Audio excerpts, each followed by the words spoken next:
pagkain ay hinahanap mo po. Ayan, lagyan po natin ng asin para matanggal po yung kanyang dagta. Then, pipigain po natin yan mamaya. Pagkaraan ng kahit 10 minuto, okay lang po. Ayan, nabubulol na tayo. Ito, bali hayaan lang muna natin to ng mga 10 minutes.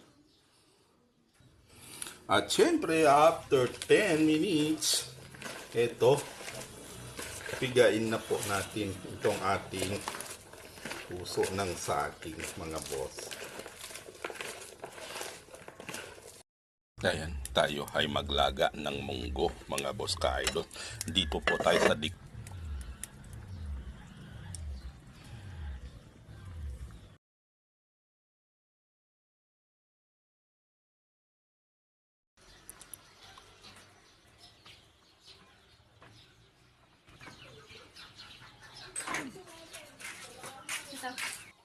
ang taas.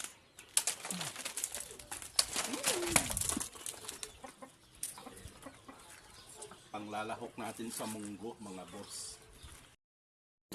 Linisan natin itong ating puso ng saging.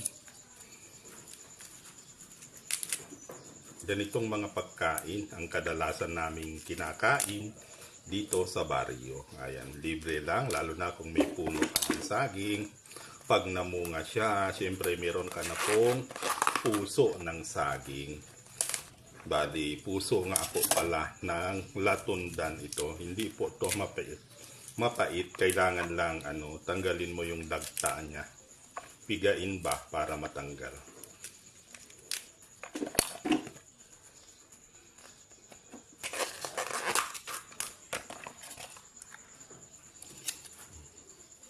Alam nyo mga boss ka-idol, pagbibilhin din po natin sa merkado ito o kaya sa mga naglalako na pumapasok dito sa baryo, ang mamahal din po.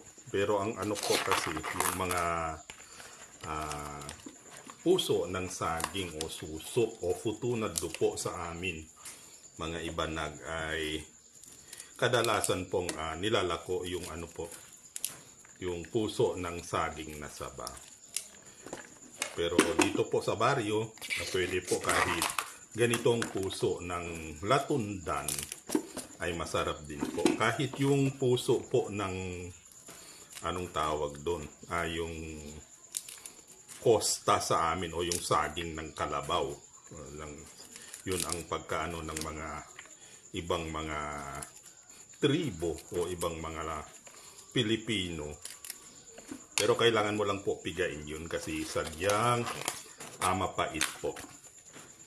Lalo na pag maaraw na, Diyos ko, huwag ka na pong mag-ulam ng ganun. Kahit anong piga mo sadyang mapait. Pero pag ganitong maulan ay okay lang po.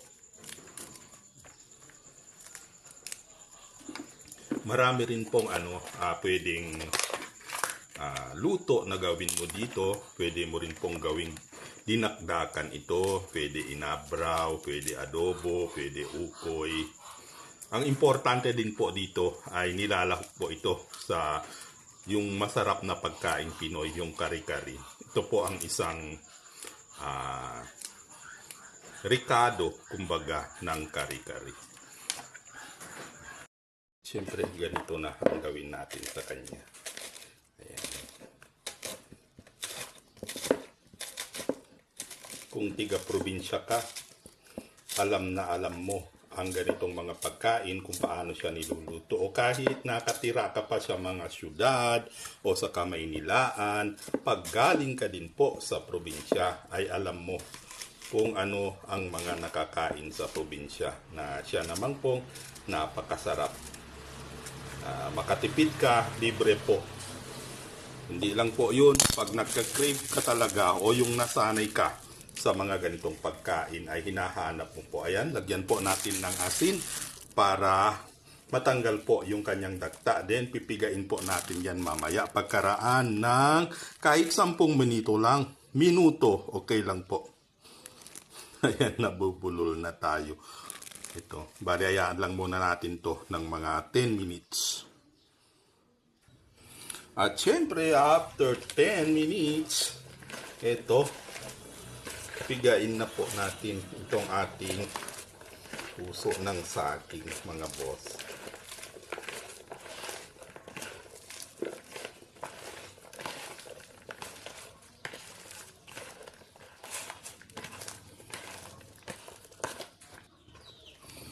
Siyempre, ito na. Higaan na po natin, mga boss ka-idol. Ganito lang po kadali ang paghahanda ng puso ng saging.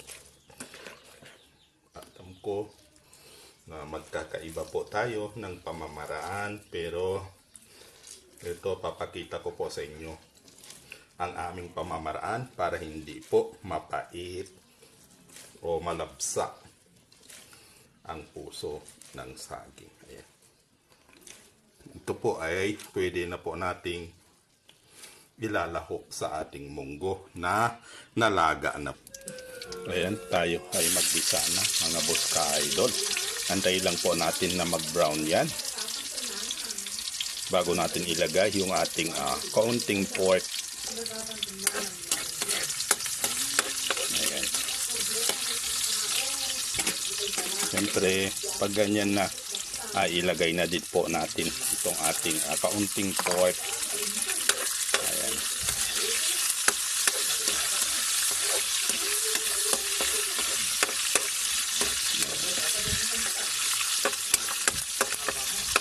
Yung aking kawali nga pala mga guys, ay hindi po madumi yan. Sadyang maitim lang dahil palagi nating nagagamit. Ganyan po talaga ang aming kawali, medyo maitim. Baka may magsabi na naman kasi na madumi ang aking ginagamit na kawali. Ayan, nakakaano po ang ganon.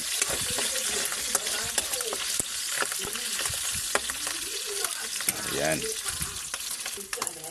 Ayan na. Ilagay na po natin ang ating munggo. Ayan na, kumukulo na po siya, mga boss.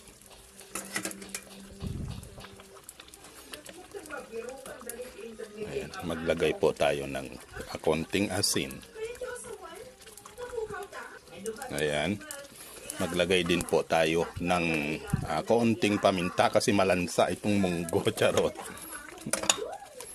Then, itong ating pampalasa. Ayan.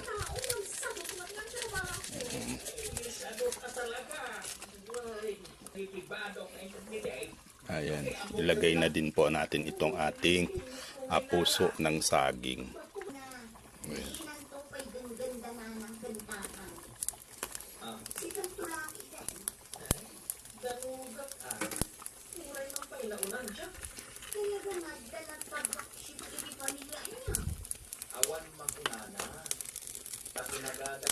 Ang ganda ng drama, mga boss. Ganyan po dito sa probinsya.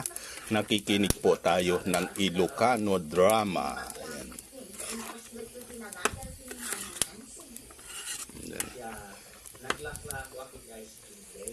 Mamaya ng konti ay pwede na po yan. Ayan.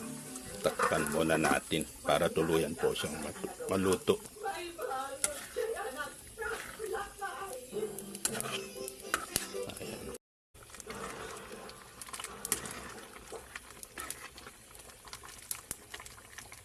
Hanggang dito na lang po. Maraming salamat sa pagpanood. Magandang araw.